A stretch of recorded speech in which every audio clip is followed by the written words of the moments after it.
আসসালামু আলাইকুম ওয়া রাহমাতুল্লাহি ওয়া বারাকাতুহু। সমস্ত প্রশংসা মহান রব্বুল আলামিনের, যিনি আমাদেরকে সৃষ্টি করেছেন। দেশ বা প্রবাস যেখান থেকেই আমার ভিডিও দেখছেন সকলকে আন্তরিক শুভেচ্ছা অভিনন্দন। প্রিয় দর্শক, আজকে আমি মালয়েশিয়ার ফ্যামিলি ভিসা নিয়ে কথা বলবো। মালয়েশিয়া যারা আমাদের বাংলাদেশের প্রবাসী ভাই থাকেন, অনেক প্রবাসী ভাই থাকেন, লক্ষ লক্ষ। সে সমস্ত প্রবাসী ভাইরা অনেকেই আপনার ফ্যামিলির সদস্যকে, স্ত্রী সন্তান তাদেরকে মালয়েশিয়া ফ্যামিলি ভিসায় নিতে চান। তো মালয়েশিয়া ফ্যামিলি ভিসায় নিতে চাইলে আপনার ফ্যামিলির সদস্যকে কি ডকুমেন্টস লাগবে এবং এই ফ্যামিলি ভিসাটা আপনি কিভাবে সুন্দরভাবে বাংলাদেশ থেকে করতে পারবেন সেই বিষয়ে আমি বিস্তারিত আলোচনা করব ইনশাআল্লাহ। আমরা বাংলাদেশে সৌদি আরব, কাতার, কুয়েত, ওমান এবং ইতালির ভিসাও আমরা ফ্যামিলি ভিসা বিশেষ করে প্রসেসিং করি এবং ওয়ার্ক পারমিট ভিসাগুলিও প্রসেসিং করি। এই সমস্ত দেশের আমরা দীর্ঘ 15 বছর যাবৎ এই ভিজিট ভিসার কাজ করছি, ওয়ার্ক পারমিট ভিসার কাজ করতেছি, প্রসেসিংটা করতেছি। আলহামদুলিল্লাহ আমরা সুনামের সাথে করতেছি, আমাদের কোনো ব্যাড রেকর্ড বা বদনাম আলহামদুলিল্লাহ নাই। তো আপনারা চাইলেও আমাদের সাথে এই সমস্ত দেশগুলি নিয়ে, ধরেন সৌদি আরব, কাতার, কুয়েত, ওমান এবং ইতালি, মালয়েশিয়ার এই সমস্ত দেশের ফ্যামিলি ভিসাগুলি প্রসেসিং আমরা করে থাকি। ওয়ার্ক পারমিট ভিসাগুলিও প্রসেসিং করে থাকি। যে সমস্ত country work permit visa running আছে বর্তমানে, সেইগুলি আমরা করে থাকি। তো আজকে আমি যেটা বলবো সেটা হলো প্রত্যেকটা দেশের ফ্যামিলি ভিসা কি ডকুমেন্টস লাগে আমার এই ইউটিউব চ্যানেলে, ফেসবুক পেজে আছে।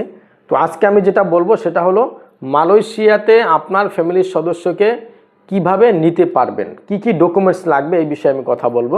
প্রথমত আমি বলবো বাংলাদেশ থেকে কি ডকুমেন্টস লাগবে। যদি আপনার স্ত্রীকে নিতে চান এবং সাথে যদি বাচ্চা থাকে তো বাচ্চার ডকুমেন্টস লাগবে, বাচ্চা না থাকলে বাচ্চার ডকুমেন্টস লাগবে না। স্ত্রীর ক্ষেত্রে কাবিননামা, ম্যারেজ সার্টিফিকেট বাংলা ইংলিশ দিতে হবে। স্ত্রীর NID অর্থাৎ ন্যাশনাল ID কার্ড যেটা, এটা দিতে হবে এবং 2 কপি ছবি দিতে হবে আপনার স্ত্রীর। বাচ্চা থাকলে বাচ্চার জন্ম নিবন্ধন বাংলা ইংলিশ এগুলি দিতে হবে, ছবি দিতে হবে 2 কপি পাসপোর্ট সাইজের, ব্যাকগ্রাউন্ড সাদা। এই ডকুমেন্টসগুলি হলো বাংলাদেশ থেকে আমাদেরকে দিতে হবে। এবং মালয়েশিয়া থেকে হাজব্যান্ডের অর্থাৎ যার স্পন্সারে যাবে,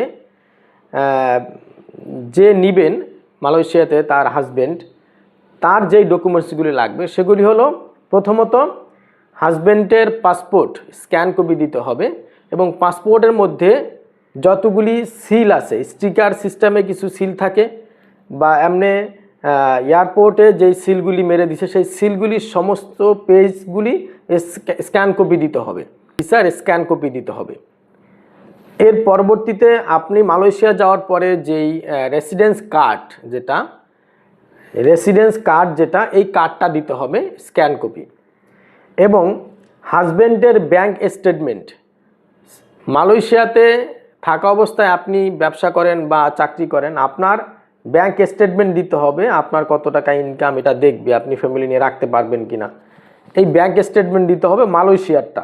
যেই কোম্পানিতে হাজব্যান্ড জব করে স্পন্সর, সেই কোম্পানির NOC লেটার অর্থাৎ নো অবজেকশন সার্টিফিকেট কোম্পানি আপনাকে দিবে যে আমার এই এমপ্লয়ার সে তার ফ্যামিলি নিবে, এতে আমার কোনো আপত্তি নাই, তার অ্যাবিলিটি আছে, এইভাবে লিখে একটা NOC লেটার কোম্পানির প্যাডে দিতে হবে। এই সব ডকুমেন্টসগুলি আমাদেরকে দিলে আমরা এই সব ডকুমেন্টসগুলি প্রসেসিং করব এবং বাংলাদেশের মিনিস্ট্রিতে কিছু কাজ আছে, এই কাজগুলি কমপ্লিট করে আমরা মালয়েশিয়া এম্বাসি থেকে ভিসা জমা দিয়ে ইনশাল্লাহ করে দেব। এই হলো মালয়েশিয়ার ভিসা প্রসেসিংয়ের সিস্টেম।